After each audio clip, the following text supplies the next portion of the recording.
What is going on, guys? Welcome back to another episode of Talking Halos. I'm your host today, Jared Timms, and I'm joined alongside my co-host, my partner in crime, Nate Green. Nate, how you doing? Doing well. Feels like it's been a while, but it hasn't been that long. So Oh good to no, see you. Good to talk. we're on that once a week basis right now. Not a lot of news going on, so I mean, we might as well just Well, for other teams. man. I mean, we have news today. Sure. We got Yeah, we got we have a podcast coming out today. We got a podcast that'll come out tomorrow. true. Hopefully, I don't jinx that, but hopefully it comes out tomorrow. So yeah, I mean, we're gonna be talking some baseball, some Angels baseball. I'm excited. Getting closer to pitchers and catchers reporting. I think February 22nd is that date. I know February 22nd is the first spring training game, I believe. February Yeah, 12th I was is gonna the say it's usually February 14th that week, so I would assume that it's the 10th or 11th or 12th, depending on their first game. yeah, man, we're getting there. We're getting there, Yeah. guys. I mean, it's 20 degrees outside for me, Nate. I know it's not too much. I know it's a lot warmer for you, but yeah, Even 78 today is nice. lucky, lucky you. Baseball weather. So before we get rolling here, guys, just want to thank you all so much for watching and listening here at Talking Halos. Go ahead and give us a follow. So subscribe to us if you're watching us here on YouTube. That would be fantastic. Drop a comment in the comments down below. Say hi. Ask a question. I'll try to answer them on the air here for you guys over the next couple weeks before we get into a lot of baseball Angels news.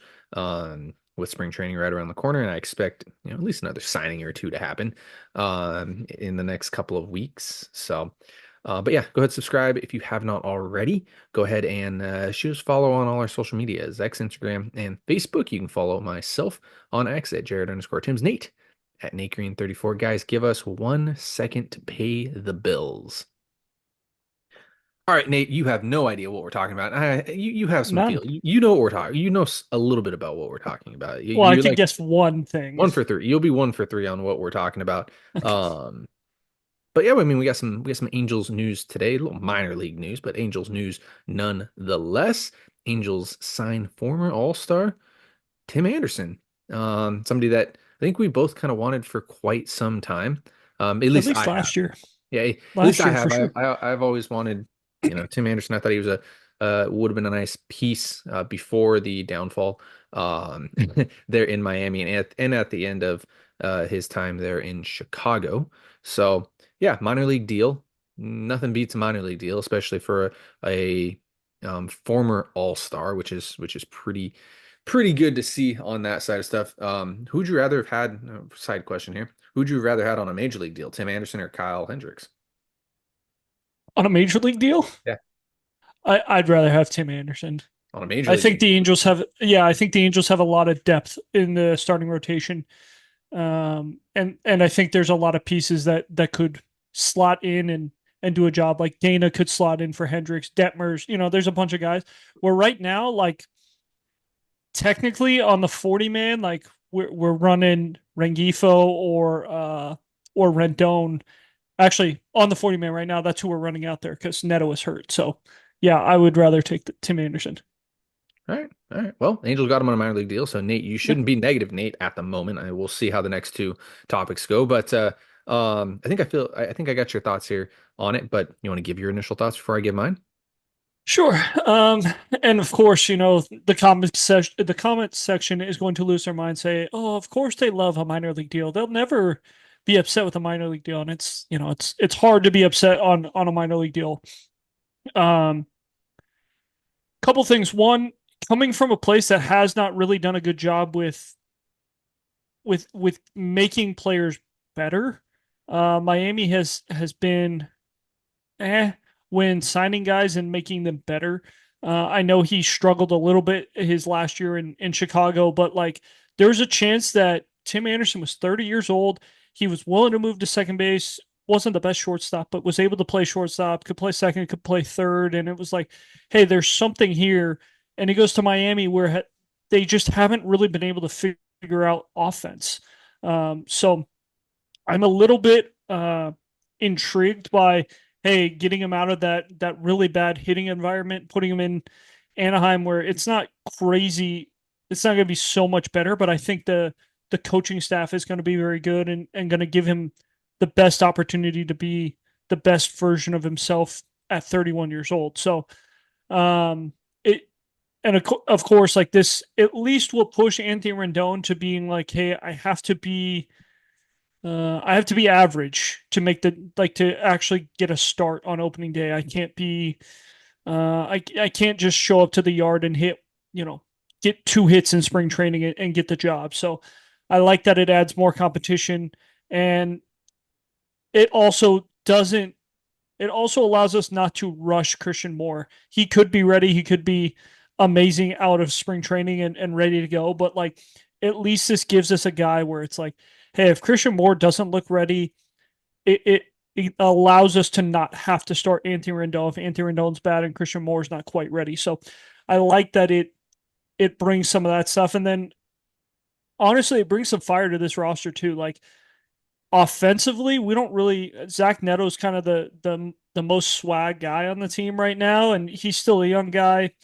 Bringing in another a veteran that kind of has been there and done that, and that could help this roster. So I think there's a lot of positive things to this. Obviously, the negatives are he wasn't a great fielder at shortstop, which I don't think he will play shortstop unless something really, really bad happens. And he was really, really bad offensively. Like literally, there's not one number you can point to offensively with him in Miami that you're like, oh, hey, he did this really well. It was like no, like every single number he had, it was like awful. Like borderline worst player in the sport type of thing. So um, we'll see which Tim Anderson shows up to spring training. I think we'll know a lot here in the next couple of weeks of like, hey, is he legit, or is he just a little bit of the same version that Miami got to see last year? Yeah, we've been saying this for a while. Get depth in AAA. And it's not unbelievable depth, but it's former major leaguers and former top prospects that are there. So I mean, you look at Nico Cavadas, Scott Kingery, Ryan Noda, who Noda was rookie of the year candidate a couple years ago, as well as Tim Anderson, Carter Keyboom is going to be there. Matthew Lugo, who's one of the Angels' top prospects, is going to be in the outfield there. So there are some interesting pieces there that can fill holes for the Angels at the major league level. Tucker Flint, Bryce Teodosio, those types of guys who, you know, can fill holes. They're not superstars by any means, but if somebody gets hurt, I'm not upset about Scott Kingery. I'm not upset about Tim Anderson. I'm not upset about Carter Keyboom. Whereas like in past years, it felt like the Angels have brought up some guys where it's like, who's this guy? Nate, go ahead, say it. Who's the name? Exactly. There's so many of them that you just don't know. And some of them haven't been horrible, and it's like, well, you haven't given them a whole lot of time. But it's nice to see either A, former prospects, or B, you know, Former All Stars. former all-stars. Those are Like good guys he to was have there. very good at the sport for a little bit there. Like he was trying to tell people that he was one of the best shortstops in the game. Like he wasn't. He was probably in that 5 to 10 range, but like he was an all-star. Like he was a very, very good player. It's not like we're um and this is no jab at Scott Kingery or Ryan Noda or guys like that, but like Scott Kingery, if he's on the opening day roster, you're going, what the heck? Like this guy hasn't been in the big leagues in 3 years, hasn't really hit in the big leagues. Uh, what are we doing here? Ryan Noda, he didn't really play too much last year in the big leagues. His, rookie of the year campaign was a very soft rookie of the year campaign. Like, yeah, he hit some bombs, but he wasn't very good offensively. Like, so yeah, they Tim Anderson at least brings some veteran leadership and someone who can be like, hey, this guy knows what he's doing. He's a pro. We're not just calling some guy up who's like, we honestly don't know if this guy can even do anything at the big league level. So I think there's some good things to have with Tim. Yep, absolutely. I feel like I forgot Kyron Paris. So look, Kyron Paris in that mix, that'll probably be in AAA as well. Um, former top prospect with a good bat. You've been waiting for it to come around. So, next order of business, Angels. I don't even say want to lose. I don't even want to say that they lost out on him.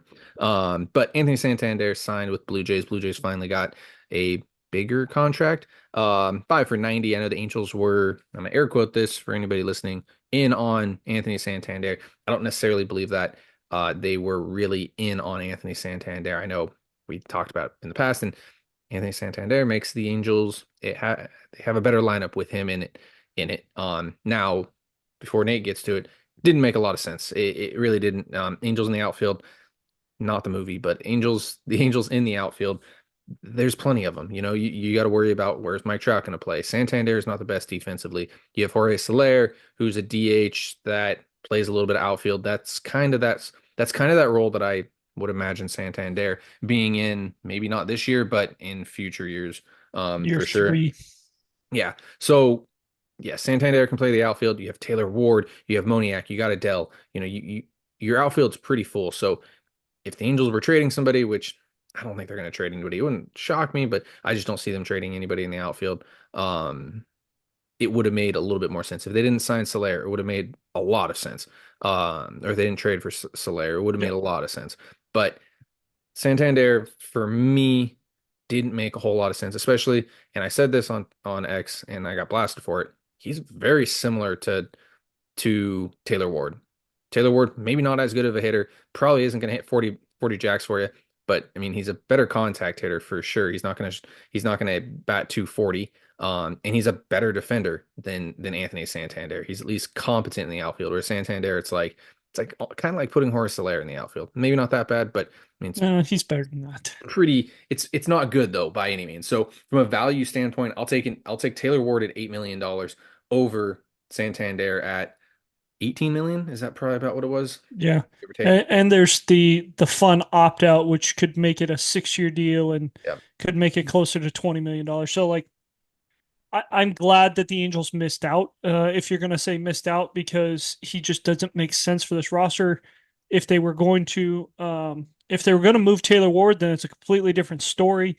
Especially if Taylor Ward's able to bring something back that helps this team right now. So, uh, not really too big of an issue for me that the Blue Jays got him. Good for them. They needed an impact bat, and they finally won something. So good for them because they've finished second or third in a lot of free agent signings in the last couple of years. Yeah, and just to point this out as well. Santander I feel like it's such a typical Angel signing where they pay $20 million a year for somebody who bats below, like I don't know if he's a three true outcomes guy. I don't know if he strikes out, walks, or hits a home run. But I mean, he batted under 250 over the last 3 years.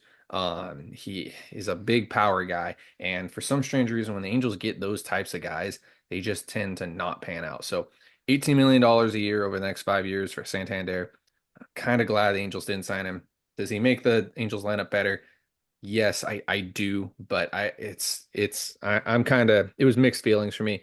I also, like I started this off with, I don't even know if the Angels were really in on Santander. I'm sure they called, but it feels like a very, hey, we want to get the price up on Santander type of thing. So hey, we're going to put in the Angels, who said they've been looking for a big left-handed bat, but it doesn't make any sense for Santander because the Angels really don't have a spot in the outfield for him, and they don't Yep. have a spot at DH for him. So just my opinion. I don't know how everybody else feels about that. If you're watching us here on YouTube, go ahead, drop a comment. Let us know how you feel about the Santander signing and the Tim Anderson signing. Really do appreciate that. So, on to the last order of business here. Hall of Fame. Hall of Fame's always fun, always controversial as well. I gotta say that.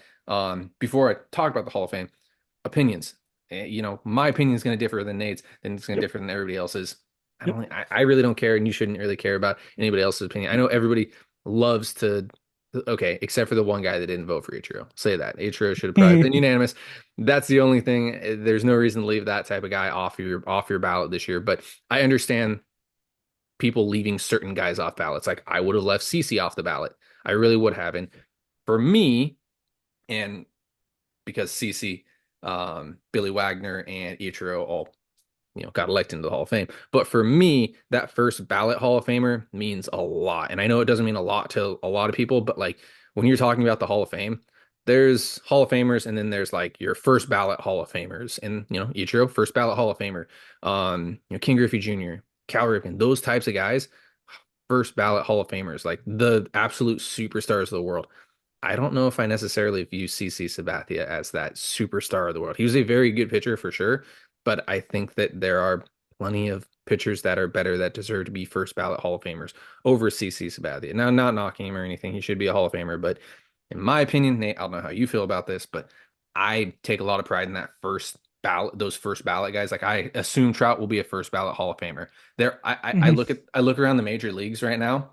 Pools, first ballot Hall of Famer. There aren't a lot of guys where I'm like, damn, this guy's a first ballot Hall of Famer right now. Like, besides Trout, I mean, you probably say Verlander's in that mix. Kershaw's probably in that mix. I'm gonna miss a couple guys here and there. Like Judge is well on his way to be in that mix. Otani's on his way to be in that mix. But like, I think of first ballot Hall of Famers as being an absolute superstar. And I don't want to make this whole thing about, CC and him getting in because you know, I watched Ichiro play. We're starting to get guys in the Hall of Fame that are around our era of watching them. And saw Ichiro play, absolute freaking stud. That was a lot of fun. CC saw him pitch, awesome. Didn't get to see Billy Wagner throw as much, but I mean, 100 miles an hour, that fits the mold. But Nate, I want your thought on like the first ballot Hall of Famer stuff that I was just talking about. It's actually funny that you brought up Justin Verlander because that was the first guy that came up in my mind to compare CC Sabathia to. Really? Uh, both pitchers kind of had the velo early. Both had that middle area of their career where they were like, eh. And then they both kind of have reinvented themselves. And you saw CC have good numbers late. You saw Verlander has been better as of late. I think when I looked up, Verlander is about 50 wins shy of CC, which is a big number in the Hall of Fame wins are, even though whatever. ERA wise, I think Verlander is about point 0.4 better than, like, it's 3.7 to 3.3 or something like that. It's not crazy different. Um, and both of them pitched like well into their career. Like they didn't leave at age 20 or age 34 or something like that. CC pitched all the way till 38. Verlander's in his 40s right now. So um, I thought it was interesting that that was the first guy you brought up. Ichiro was a no doubt Hall of Famer. That was one where it was like, oh, he's on the ballot, he'll be in for sure. That easy. Um, I think Billy Wagner, awesome for him to get in on his last year. But yeah, the CC one, I would have voted for CC. I think that CC had points in his career where he was the best pitcher in Major League Baseball. And I think that's a big thing for me when looking at the Hall of Fame. Like, I'm looking for you to be the best pitcher in Major League Baseball for like a 6 year span, and then a very good pitcher in Major League Baseball for about 10 years. So like I think of like Garrett Cole, who was like the best pitcher in Major League Baseball for about 6, 7 years. But if you look at his 10 years, he's one of the top 10, 15 pitchers in Major League Baseball during his era. Um, so I think those things are very important when I'm looking at Hall of Fame and when I'm looking at guys. And I mean, I I know some people don't love to look at the postseason stats and things like that, but like the things that CC did were unbelievable. That dude, when he got traded to Milwaukee, Milwaukee is fighting for their lives. And CC goes out there, goes, I'll throw on 3 days rest for 5 straight starts, and I'm going to go CG in 9 of those starts, and I'm going to go CGSO in like 6 of those starts. So he's winning. Like, he won 11 games getting traded to Milwaukee July 31st. Like, that is absurd. Like, there's not one pitcher in Major League Baseball that right now that is saying, "Hey, I'm going on 3 days rest," you know, 3 times in a row to make sure my team gets to the playoffs. Like, most guys are like, I don't even really want to pitch on 3 days rest regular. And then I also think like another thing with CC that kind of stands out. That's another big thing for me. Like, I think he really changed the rules of the postseason. And I know people are going to be like, what the heck? Like, CC's Yankee year was the first year where they really started letting guys go on 3 days rest in the postseason. And the Yankees were the first team that really only used 3 starting pitchers to win a World Series. And that's when, Major League Baseball had to start adding some games and making things a little bit tougher um, off day wise because they didn't want teams to be able to just use 3 starting pitchers. And that guy was throwing on 3 days rest to make sure that team won the World Series. Like, again, World Series winner, He won a Cy Young. He I might have. I think he won one. But like 250 career wins. There were a lot of really important things for CC that I would have voted for him. So yeah, but I do agree with you that the first ballot is very important. Um, Like like I'm David Ortiz, Carlos Beltran, those two guys come to mind. It's like David Ortiz getting in on the first ballot. I don't understand it. I don't think he should have been a first ballot Hall of Famer, especially with the roid issues and things like that. And the writers refused to vote for Roger Clemens, Alex Rodriguez, Barry Bonds, and even Kurt Schilling. And it's like, oh, we'll vote for David Ortiz because we like David Ortiz. It's like, and then like there was some talk of, hey, will Carlos Beltran get in last year as a first ballot Hall of Famer? And I said, if Carlos Beltran gets in as a Hall of Famer on the first ballot, it's absolutely insane because he was the mastermind behind what the Astros did. And honestly, I think if you're not going to vote in Barry Bonds, you're not going to vote in Alex Rodriguez, you're not going to vote in Roger Clemens. Heck, you're not even voting in Kurt Schilling because you don't think he's a nice guy. Um, which the Hall of Fame isn't about being a nice guy. It's about who's the best player in the sport. Um, Carlos Beltran should never be a Hall of Famer based on that criteria that has been set so far. real quick. You kind of just went off a tangent on the voting I side know. of stuff. I want to I get know. there. Is Zach Greinke a first ballot Hall of Famer? Probably so. He was probably, and I know I've already seen the comparisons between Greinke and Yeah. Spathia, but again, he was one of the top pitchers in the game. He won his Cy Young, um, and he was he was one of the best pitchers in the game for like 10 years. He was probably the best pitcher in the American League for 4 or 5 years. So like very similar career to CC. Ah, I don't know. For me, it's so tough, man. It really is. Like I want to vote those guys. I really do. I just like I don't want the Hall of Good. Like I feel like that the MLB Hall of Fame is kind of turning into the Hall of Good in a sense. There's a lot of really great players in it, but to your point here, until Clemens gets in, I mean, you have two of the best players of all time not in.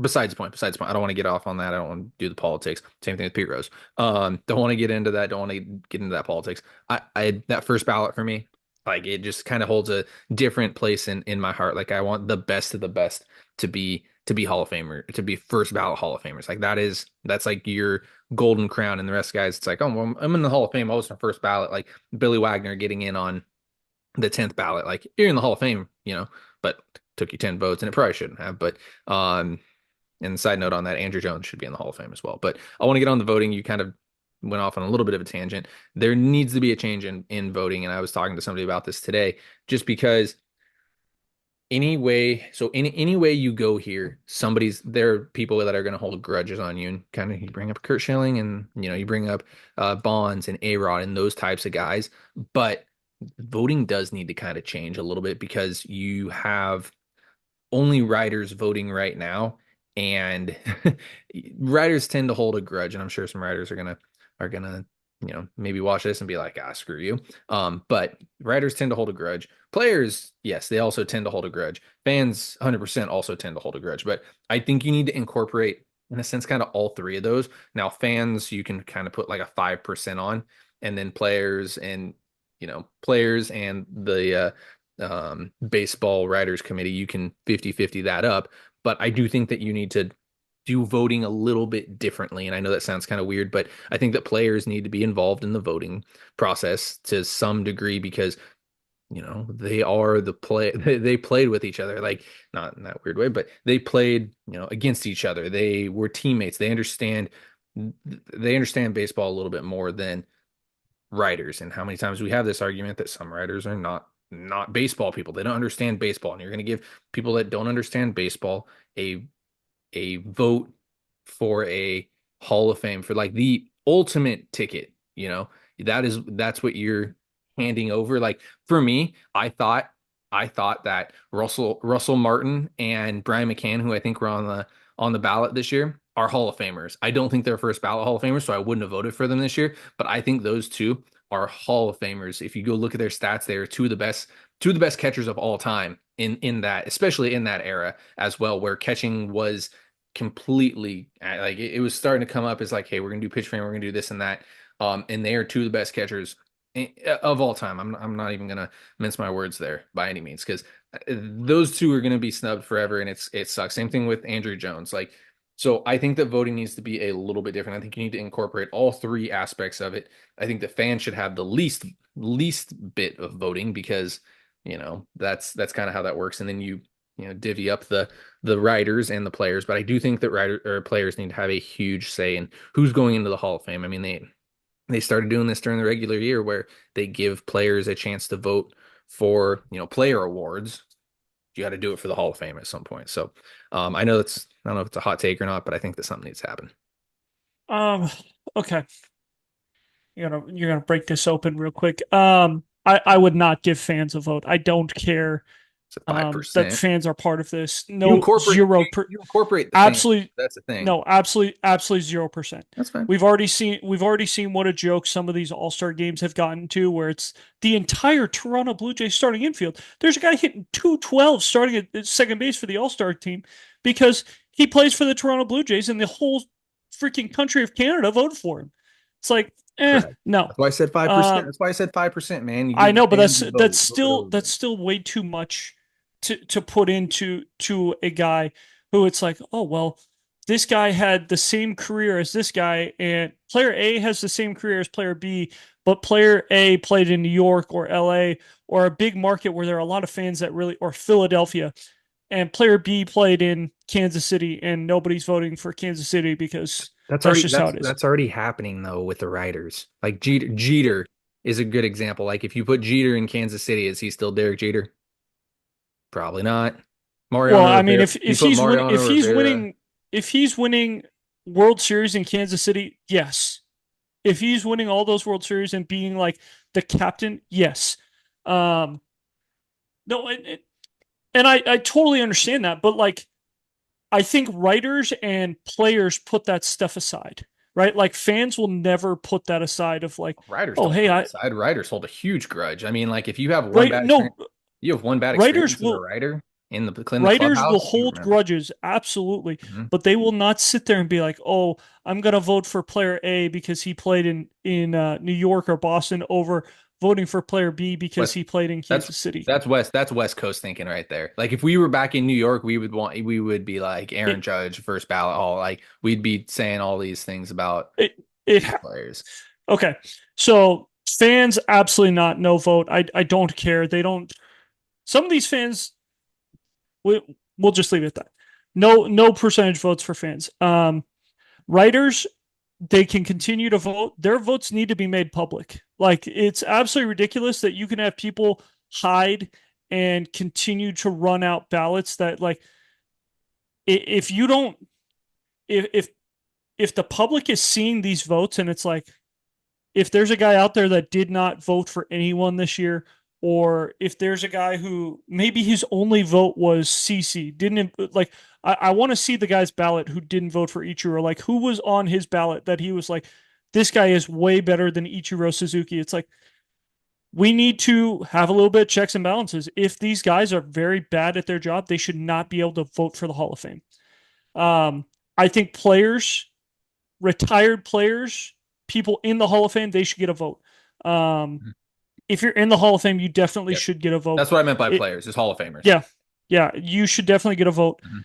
Um, coaches, players, anyone in the Hall of Fame deserves a vote. Yep. You will get a little bit of player bias of like, hey, my friend is so and so, so I'll vote for him, even though he probably isn't a Hall of Famer. But you're going to get that anyway with some of these writers, where it's like, oh, I covered him for his whole career in here. So, Yeah. but I think those are the two people that should get votes: Hall of Famers, and then guys, writers still should get one, but it all needs to be made public. Like this, hey, I authorized to have my vote made public. No, no, no, no, no. Everyone's vote is made public. You agreed to sign up for this. Like this is something that you you can say I don't want a Hall of Fame vote. If you're offered it, you don't have to accept. And if you're signing up for this, you're signing up for, you know, people being able to scrutinize what you put on paper because Griffey was it was Griffey who was one vote shy as well, correct? It was Griffey and Ichiro, both Mariner guys, and, Yeah, I and think you so. want to know like, hey, who did you have on your ballot that was better than Ken Griffey Jr.? Like Ken Griffey Jr. is one of the top 15 players of his actually probably top 5 players of his era, and he played in a steroid era. So the, Ichiro had the most hits in baseball history if you combine Japan and America. He had 3,000 hits in America, and he came over at age 28. Like you don't see guys that show up at age 28 like, oh hey, I have 3,000 hits. Like the things that some of these guys do and they're not getting votes is absolutely insane. So every writer who votes needs to be made public, and the the Hall of Fame committee needs to also have their votes made public because maybe there are guys that don't watch baseball anymore. Like I know some people are going to say like John Smoltz hates baseball right now, so he's not gonna have a lot of votes or things like that. It's like, hey, if we've got a guy who like is mentally checked out of baseball, not really watching, like he doesn't need to vote, or it's just an option. Like, hey, you're a Hall of Famer, you can vote, but you do not have to vote. And then like they kind of have a list of, hey, these Hall of Famers vote every year. These Hall of Famers have opted out of voting, and there's still 100 people voting from the Hall of Fame. So yeah, I think there definitely needs to be a change, but I would not give fans a vote. I think that's a opening too much of a can of worms. Yeah, and I know two things here before we let everybody go. One, Francisco Rodriguez just not a Hall of Famer, in my opinion. Quick thought on that. Don't elaborate too much, but is he? Do you think he's a Hall of Famer? K Rod. I think because Billy Wagner got in, he's got the numbers to get in. I'm saying no. I think it's all very good. And then side note on that, Artie Moreno had a vote into the Classic Baseball Era Committee this year. So Artie Moreno had a vote. So you're welcome for that one. Somebody knows a good chunk about baseball. So with all that being said, guys, thank you so much for watching and listening here at Talking Halos. Go ahead, leave us a comment, shoot us a follow on all our social medias, X, Instagram, Facebook. Don't forget to subscribe. Hit the subscribe button down below. You can follow myself on X, Jared underscore Tim's Nate at Nate Green 34. Guys, thank you so much for listening. Have a great rest of your day.